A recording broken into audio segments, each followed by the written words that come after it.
Hey folks, Matt from artoftheimage.com. Just got an email in here from Justin. Justin says, "Hi, I am a beginner and want to be a professional photographer, and I'm looking forward to buying a new DSLR.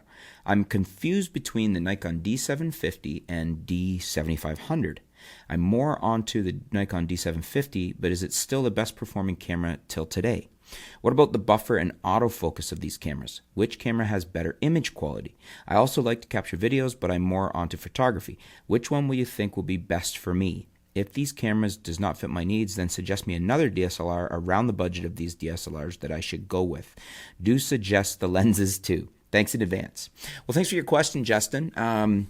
Interesting choices that you've nailed down to, and you're looking at being a professional photographer.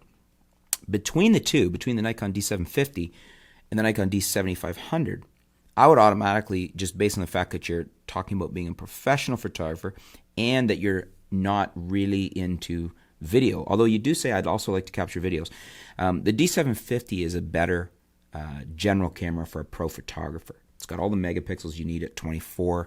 It's a very, very good autofocus system. I prefer the smaller, lighter body of the D750 as opposed to, say, a D5 with the extended built-in grip. So, very good camera. That said, if you are going to do any amount of video, well, then the Nikon D7500 is 4K capable, has a very, very good top-of-the-line APS-C sensor. It's got basically the D500 sensor in it. Very good in low light. Still 20 megapixels, more than you probably need for most stuff. And is it going to be able to do both video and photography very well?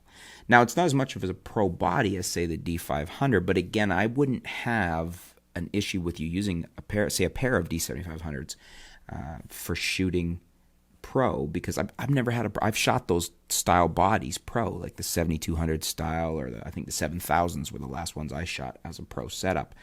They're very rugged, and yeah, they're not all the fancy carbon fiber and everything in them, but they're still very, very solid bodies. And I've never seen one, unless somebody was trying to destroy one. Maybe in a YouTube video, never seen one break. So it's, if you're only choosing one of the caveats I would throw out there, as a professional photographer, you really should have two bodies, because if you're charging for your work, you got to have a backup body there. You can't just be on a shoot, especially something like a wedding, and just your camera goes down and you say, "Oh, sorry." You're opening yourself to getting sued and really upsetting your clients, and it's very irresponsible. A pair of each of these would probably be an ideal situation. Then you'd have the best of both worlds. The D750, mostly for your photography, the D7500 as a backup, also to do you great 4K video. If you're only buying one, then maybe the 7500 is the better way to go, and because of the video option. So I'm not exactly sure how much weight you're putting on videos, I would maybe tend to steer you to the 7500. Don't have a problem with you using that professionally. And is a little bit newer, more advanced camera than the 750, and certainly has better video abilities. What do you guys think? Should he go 7500 or should he go 750? Do you agree with me? Is there something else he should look at? The other thing here too is we almost forgot to mention lenses.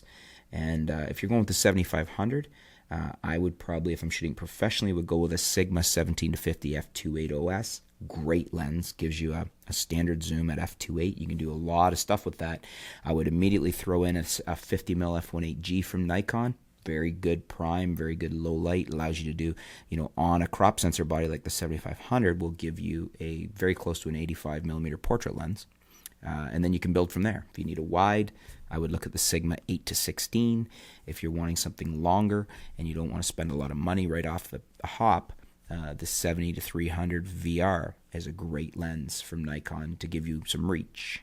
If you're going with the 750, if that's what you choose to go with, I love the 24-120 f4 VR. That's a great lens that you can do a lot of work with just with that lens. Again, I would add maybe the 50 f1.8G or the 85 f1.8G, just depending on which focal range you like better. And then, again, you can build out from there, whether you want some wides or some long lenses. The 70-300, as long as you're not getting the DX version, is also very good for the 750. So that's what I would do with that in lenses. Again, folks, what would you guys do for lenses? So let us know what you would do as far as which camera to go with, or another one entirely, and what lenses. Leave some comments below. Let's help out Justin in his decision there. Thanks for your question. Stay tuned. We'll be back soon here at artoftheimage.com.